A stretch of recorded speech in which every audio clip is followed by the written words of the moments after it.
अच्छा बता, हम सबको यहाँ क्यों बुलाया है? कौन सा खुलासा करने वाली है तू? आज मैं आप सबको मेरा एक सच बताने वाली हूँ जो मैंने आज तक छुपाया है।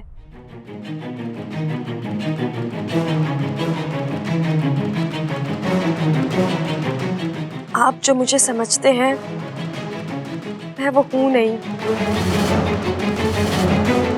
मतलब मैं एक आम इंसान नहीं हूँ। ये बोल रही है छोरी?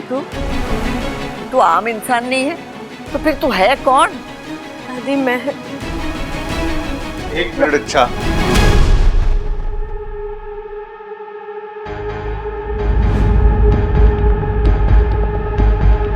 मैं बताता हूं। दादी, इच्छा को लगता है ये कोई आम इंसान नहीं है, बल्कि कोई सुपर वुमन है।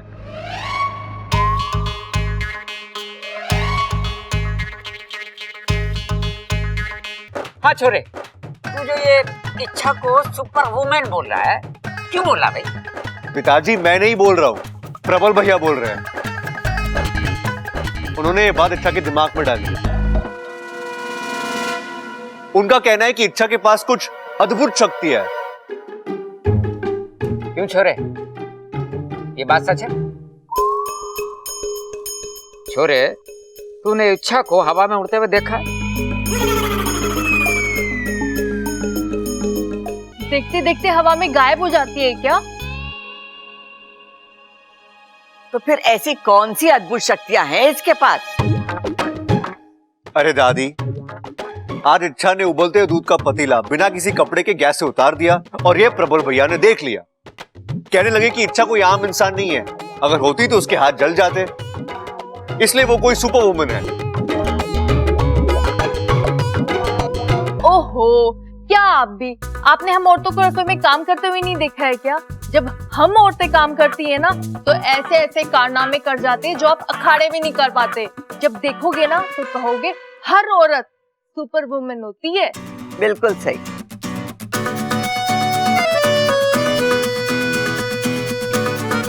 इच्छा, तुझे ये खुलासा करना था?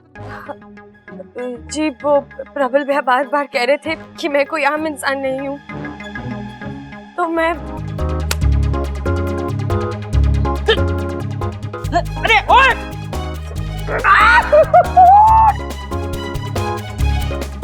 ये कर रहा है? मार मारे छोरे को, गिरेगा तो टूट जाएगा। अरे मेरे बाप, तू छोड़ेगा तब तो मैं कुछ बताऊंगा। एमा, ये कुश्ती के मुकाबले के बारे में बताना चाह रहा। हाँ, जो आज होने वाला है। बड़ी दूर दूर से बड़े बड़े पहलवान आ रहे हैं माँ। मैंने 2-3 दिन पहले इसको प्रबल को बताया था कि भाई कुश्ती के मुकाबले में अपना नाम लिखवा ले। देखना माँ, हमारा प्रबल ही जीत के आएगा ये मुकाबला।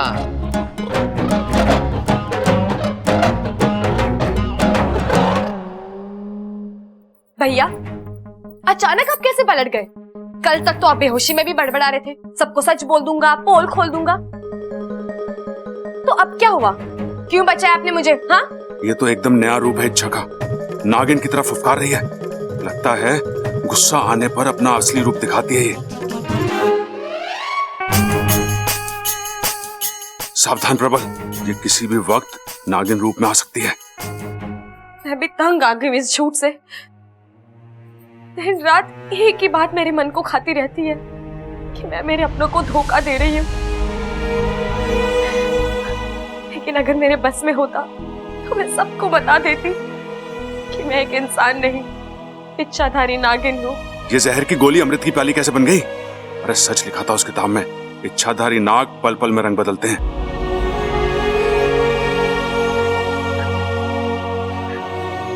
लेकिन आज मेरी कुंडली ने मुझे रोक रखा है। जिस दिन मेरा रास्ता खुला मैं सबको सच बता दूंगी। पता नहीं सच जानने के बाद सब मुझसे कैसे बर्ताव करेंगे। हो सकता है वो भी आपकी तरह नाराज हो, मुझे धोखेबाज झूठी कहे धक्के मारकर घर से बाहर निकाल दे, लेकिन मैं हर परिणाम के लिए तैयार हूँ। मैं सबको सच बताऊंगी, पक्का बताऊंगी। ये तो कुछ ज्यादा ही इमोशनल हो गई। फिर नागों में भी इतने जज्बात होते हैं, आज पहली बार पता चल रहा है। लेकिन आप चिंता मत कीजिए, मैं बहुत जल्द आपकी नाराजगी दूर कर दूंगी।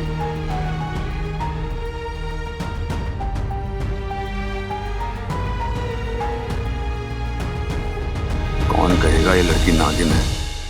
मुझे तो अभी भी यकीन नहीं हो रहा है। शिव जी, अब आप ही इस गुत्थी को सुलझाइए। इच्छा, तुम्हें पता है तुम क्या करने जा रही थी? वो तो अच्छा हुआ मैं और भैया वहां पहुंच गए, वरना तुम। मुझे माफ कर दीजिए बब्बन जी। माफ कर दो? किस लिए? मेरी वजह से आपको कितनी कसरत करनी पड़ रही है, बार बार घर वालों से झूठ बोलना पड़ रहा है। मुझसे अब ये सब बर्दाश्त नहीं होता बब्बल जी। मुझे रोज रोज की टेंशन खत्म कर देनी है। अच्छा, तुम क्यों? आखिर कब तक हम अपने घर में डर डर के जीते रहेंगे, चोरों की तरह अपनी पहचान छुपाते रहेंगे? आज तो आपने आकर बात बदल दी, लेकिन मैंने प्रबल भैया से भी कह दिया है कि मैं बहुत जल्द सबको अपनी सच्चाई बता दूंगी।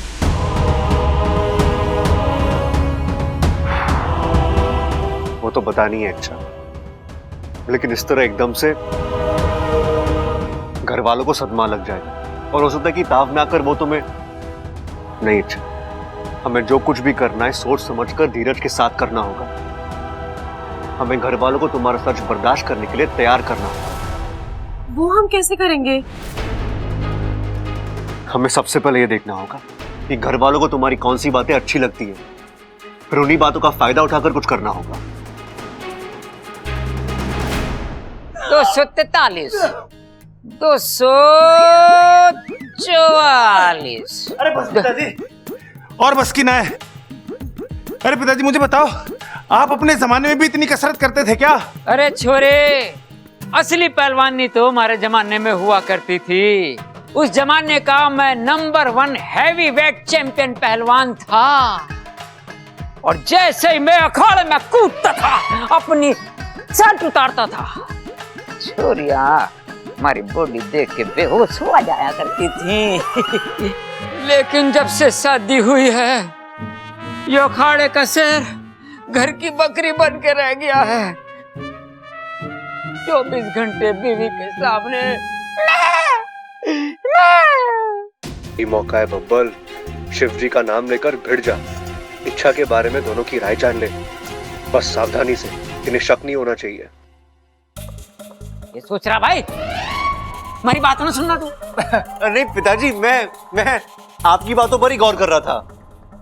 पिताजी, भैया एक बात बताइए, आप दोनों का इच्छा के बारे में क्या ख्याल है?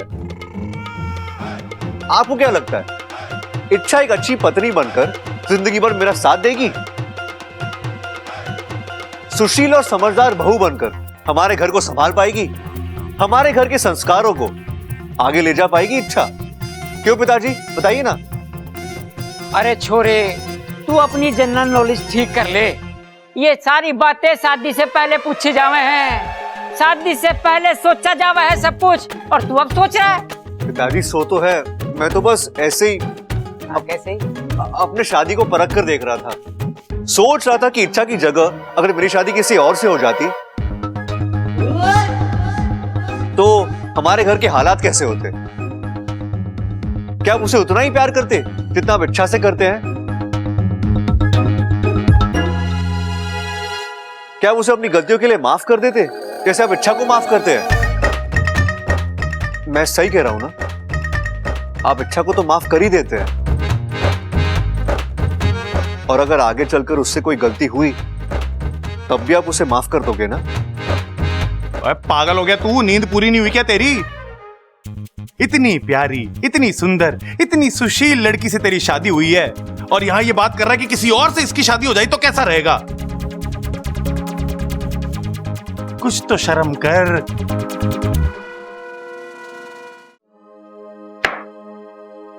चली, ये ले। ये क्या है? पैसे हैं, रख ले। हाँ वो तो मैं भी देख रही हूँ, लेकिन किस लिए? उस दिन पता है, हम जब बाजार गए थे, लखनमल की दुकान में तुझे वो लाल रंग की साड़ी बहुत पसंद आई थी। हाँ जा, आज ले ले उसे। नहीं नहीं माँ जी, वो साड़ी कुछ खास नहीं थी, वो तो बस ऐसे ही। हाँ, एक बात गांठ बांध ले छोरी, जब हमें झूठ बोलना नहीं आता ना तो हमें कोशिश भी नहीं करनी चाहिए। सारी का नाम लेते ही तुम्हारी आंखों में जो चमक आ गई है ना, वो सब बता रही है। ले रख ले। माँ जी आप? साड़ी की कीमत कुछ ज्यादा थी, इसलिए उस दिन नहीं खरीदी ना, आज खरीद ले पगली। शिव जी की कृपा से तेरी सास अपनी बहू की इच्छा पूरी करने की ताकत रखती है। हे नागोमी देव, कितने सच्चे और अच्छे लोग हैं इस घर के। यहाँ मुझे सास नहीं माँ मिली है, जेठानी नहीं दीदी मिली है। आज कितना कुछ दिया है मुझे मेरी किस्मत ने। बस इस खुशी की उम्र छोटी है, जब इन्हें सच पता चलेगा सारा प्यार अपनापन खत्म हो जाएगा। उन्हें इतना दुख होगा कि दीदी, माँ जी, चलिए आप दोनों बाहर जाइए। हाय हाय ममता, देख रही है तू, आज ये हमें रसोई से बाहर कर रही है, कल घर से बाहर करेगी, परसों दिल से बाहर कर देगी। नहीं नहीं, दिल से तो बाहर कर ही चुकी है, इसलिए तो हमें रसोई से बाहर कर रही है। बताओ। नहीं माँ जी, आप गलत समझ रही हैं। बाहर जाइए मतलब आज आप दोनों खाना वाना कुछ नहीं बनाएंगी। तो कौन बनाएगा? मैं बनाऊंगी और आप दोनों आराम करेंगी। आराम? किस लिए? हम दादी जी थोड़ी ना है जो हमें आराम की जरूरत पड़ेगी।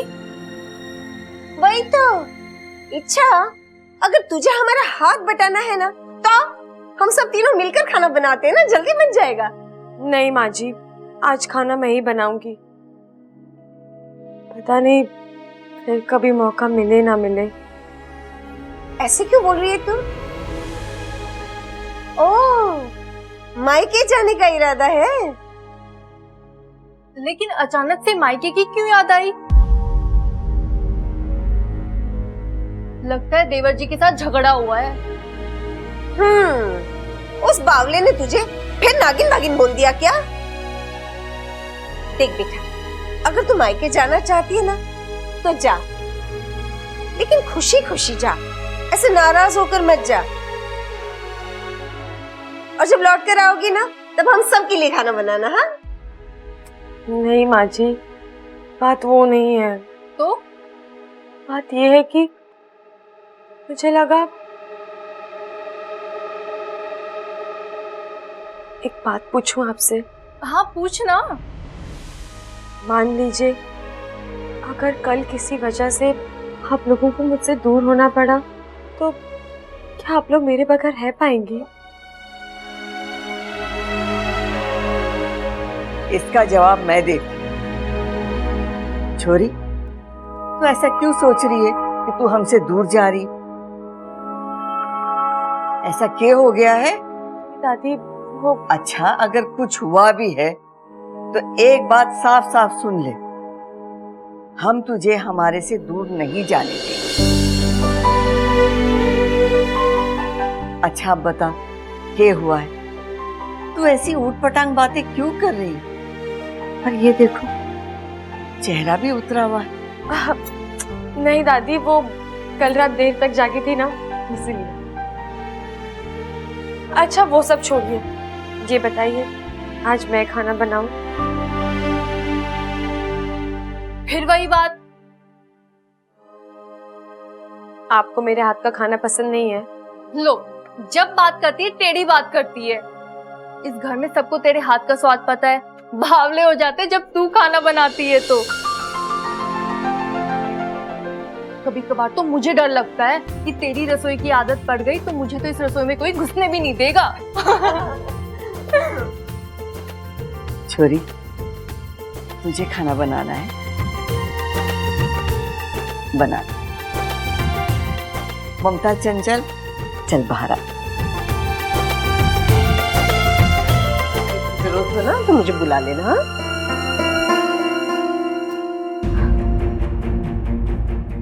अब इनसे सच्चाई छुपा ही नहीं जा रही, सीधे सीधे तो बता नहीं सकती, लेकिन आज रात इन्हें संकेत तो दे ही दूंगी।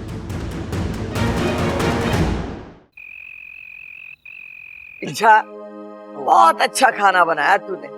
अरे दादी, ये सब आपके तालीम और आशीर्वाद का असर है। चलो, खाना वाना तो हो गया। आज हम एक गेम खेलने वाले हैं, और वैसे भी हमने बहुत टाइम से एक दूसरे के साथ वक्त नहीं बिताया है, एक साथ मजे नहीं किए, इसलिए आज मैंने और इच्छा ने एक गेम प्लान किया। दादी, अगर आपकी इजाजत हो तो। ये घर तुम दोनों की मर्जी टाल सकता है क्या? बोल, क्या करना है? फैंटास्टिक। तो गेम का नाम है ट्रूथ एंड डेयर। अंग्रेजी खेल है के? हाँ पिताजी, लेकिन अरे ना, ये अंग्रेजों वाला खेल हम ना खेलेंगे। कोई देसी खेल हो तो बता। अरे पिताजी, खेल खेल होता है, इसमें अंग्रेजी और देसी कहां से आ गया? आप सुन तो लीजिए। चल बता। अप्पू, बॉटल दे। हैं? तो ठीक है, अब मैं इस बॉटल को यहां बीच में ऐसे गोल गोल घुमाऊंगा। इससे क्या होगा? इसका ढक्कन जिसकी भी तरफ रुकेगा उसे दो ऑप्शन दिए जाएंगे, ट्रूथ और डेयर। अब उस शख्स को एक ऑप्शन चूज करना है। अगर उसने ट्रूथ चूज कर लिया तो हम सब में से कोई भी उसे एक सवाल पूछेगा और उसका उसे सच सच जवाब देना होगा। और अगर उसने डेयर चूज किया तो उसे कोई करतब करके दिखाना होगा, किसी भी हाल में। समझ में आ गया। चलो ना खेलते हैं। अप्पू, बॉटल घुमा। देखना भाई।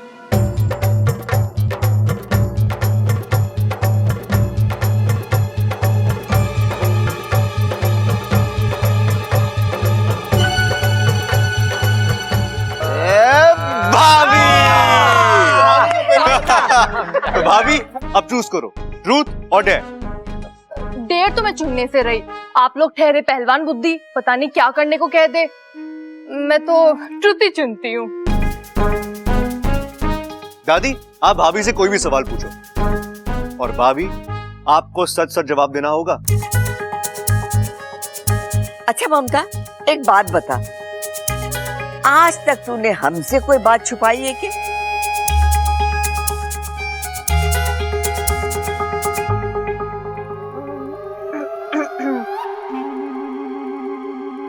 एक बात है दादी, मतलब जब मैंने पहली बार घर में खाना बनाया था ना,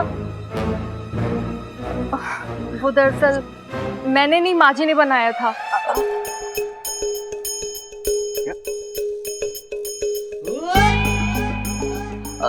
क्योंकि मुझे उस वक्त खाना बनाना नहीं आता था, पर धीरे धीरे मैंने माँ जी से सब कुछ सीख लिया।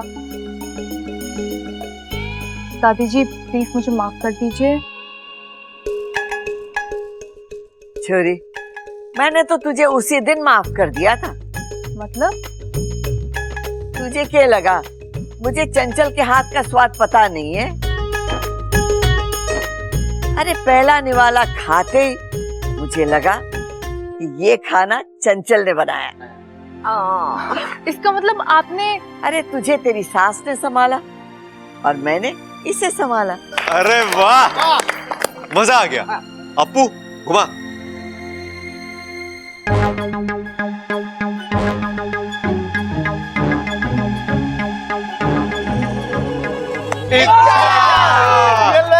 अब तुम्हारी बारी। इच्छा, तुम क्या चुनोगी, ट्रूथ और डेयर? ट्रूथ। ठीक है, तो बताओ इच्छा, ऐसी कोई बात है जो तुमने आज तक हम सबसे छुपाई है? ऐसी कोई बात जिसे सुनकर हम सबके पैरों तले जमीन खिसक जाए? हाँ। कौन सी बात?